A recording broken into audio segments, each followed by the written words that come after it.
میں سفر میں تھا کہ مجھے سفر کے دوران احتلام ہو گیا۔ اب پانی بھی نہیں تھا، جگہ بھی نہیں تھی۔ آگے آئے ایک مسجد تھی، میں نے کہا شاید وہاں غسل خانہ مل جائے، وہاں بھی نہیں تھا۔ تو اسی لیے میں نے بس وضو کیا اور مسجد کے اندر چلا گیا، اسی حال میں نماز ادا کی۔ استغفار کرو، توبہ کرو، کسی حال میں بھی ناپاک ہونے کے بعد، احتلام کے بعد تم نماز نہیں پڑھ سکتے تھے۔ نماز بھی لوٹاؤ اور استغفار بھی کرو۔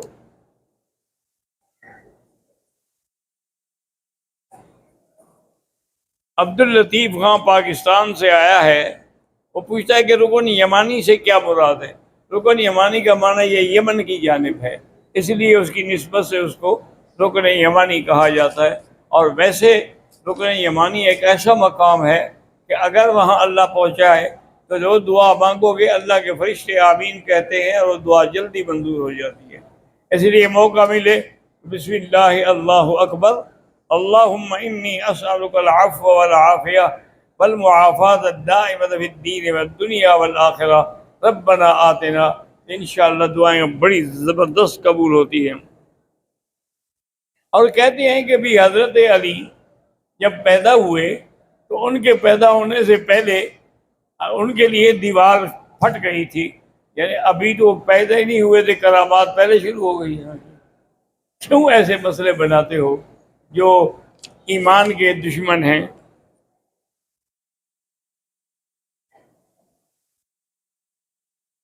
محمد سلام انڈیا سے، میرے والد کا محمد صدیق کا مدرسہ ہندوؤں نے گرانا چاہتے ہیں، ہائی کورٹ میں کیس چل، اللہ آپ کی مدد کرے، اللہ آپ کو کامیاب کرے، اللہ کا گھر بچ جائے۔ اور ویسے ایک بات یاد رکھو کہ جتنا بھی کوئی کوشش کرے گا کہ اللہ کے گھر گرائے جائیں، وہ ختم نہیں کر سکتے۔ آپ نے دیکھا نہیں ہے کہ ہندوؤں نے جب مسجد کو گرایا تھا تو اس کے بعد پتہ ہے کیا ہوا؟ 150 مسجد ایک دن میں بن گئی۔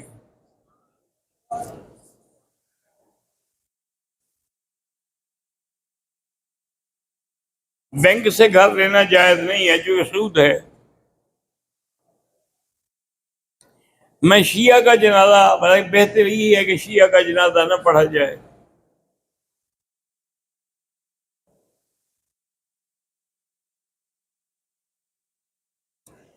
میرا نام اعجاز ہے، کشمیر سے ہوں۔ لوگ میرے اوپر جھوٹے کیس بنا رہے ہیں اور میں بڑا پریشان ہوں۔ اس کا علاج یہی ہے جو وظیفہ آپ نے پوچھا ہے، حسبنا اللہ و نعم الوکیل۔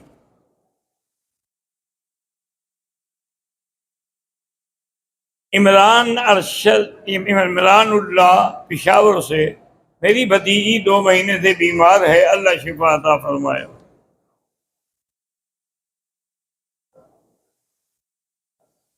اگر حالت احرام میں انگوٹھی پہنی ہوئی ہو تو کوئی حرج نہیں۔ احرام کی نیت کرنے کے بعد بھی انگوٹھی پہن لی تو کوئی حرج نہیں۔ انگوٹھی ہے، گھڑی ہے تو احرام کی حالت میں بھی پہن سکتے ہیں۔ بیر شفا بہرحال میں نہیں جانتا کہاں ہے بیر شفا، اگر واقعی یہ نام ہے تو لازمی اس میں شفا ہوگی انشاءاللہ، پر نہ میں جانتا ہوں نہ میں نے دیکھا ہے۔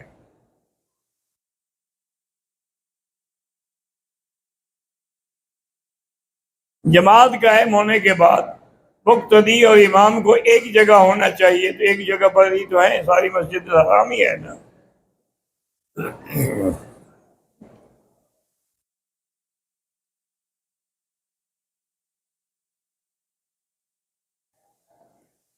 میرا بھائی فوت ہو گیا، فوتیدی کے بعد تیسرے دن اس کی بیوی اپنے باپ کے گھر چلی گئی۔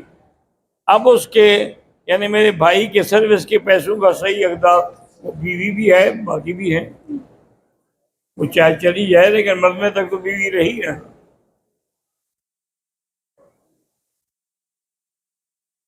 بہرحال میرا بھائی، یہاں جو امام کھڑے ہوتے ہیں وہ ٹھیک کھڑے ہوتے ہیں، یہاں کے ائمہ ہماری طرح نہیں ہے، یہ علماء ہیں بڑے، اور کوئی مسئلہ بھی ہو تو اس پہ یہ باقاعدہ بورڈ بٹھاتے ہیں علماء کا، اور اس پہ غور کیا جاتا ہے کہ بھئی اس جگہ کھڑے ہو کہ ہم نماز پڑھائیں۔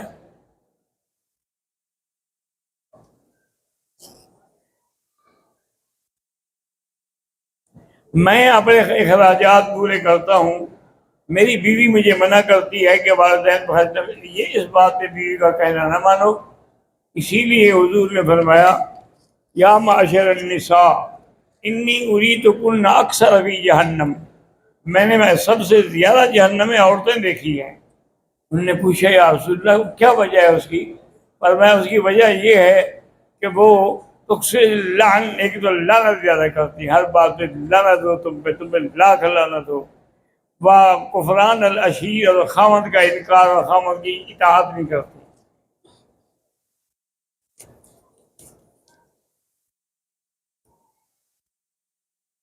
ہم 20 دن کے لیے آئے ہیں لیکن مکے میں 8 دن ہیں، اسی طرح 10 دن مدینہ میں ہیں، مسافر بھی رہیں گے.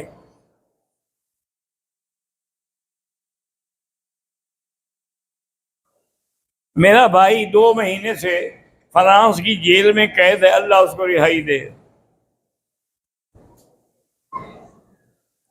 فجر کی سنتیں نماز کھڑی ہو گئی، لیکن ابھی ایسی جگہ ہے کہ وہاں امام کی آواز نہیں آ رہی تو سنتیں پڑھ سکتے ہو، لیکن یہ بھی یقین ہو کہ مجھے ایک رکعت مل جائے گی. اگر یہ خطرہ ہو کہ نہیں ملے گی تو پھر سنتیں بعد میں پڑھو.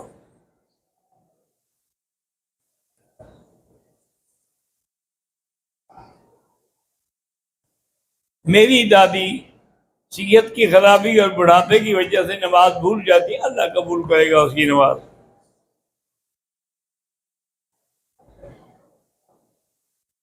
ہم ملتان سے احرام باندھ کے آئے، کچھ لوگوں نے تو بوٹ پہنے ہوئے تھے اور کچھ لوگوں نے سفٹی پہنی ہوئی تھی، پاؤں کی ہڈی چھپی ہوئی تھی.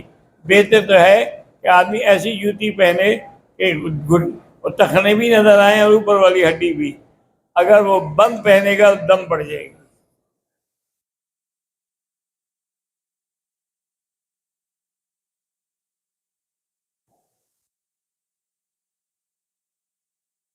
پتہ نہیں کیا لکھا ہے کہ طواف کر رہے تھے تو میرے والدہ نے رکن یمانی کو چوما تھا. بہرحال چومنا منع ہے لیکن چوما تو کوئی ایسی بات بھی نہیں ہے.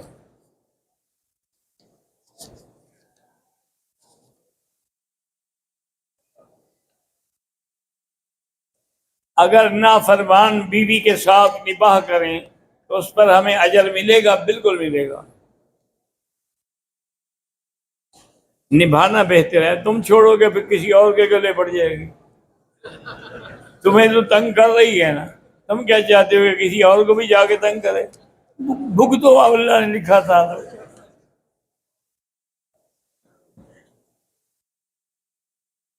حرم کے اطراف میں جو چھوٹی چھوٹی مساجد ہیں، بالکل اللہ کے بندے، اور ساری مسجد الحرام میں ہیں. انشاءاللہ وہاں بھی اللہ 1 کا 1,00,000 دیں گے. میں احرام باندھ کے آیا تھا کہ بیمار ہو گیا، سردی لگی تو میں نے پاؤں پر بھی اور سر پہ بھی کمبل ڈالا. تو ایسی کوئی بات نہیں ہے، انشاءاللہ آپ کا عمرہ ٹھیک ہے.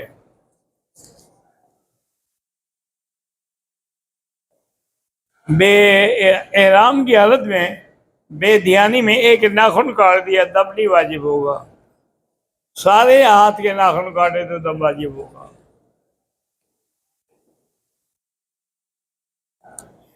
احرام میں آیا غسل کی ضرورت تو میں نے غسل کیا، لیکن شیمپو بارہ شیمپو سے اگر خوشبو آئے تو نہیں کرنا چاہیے.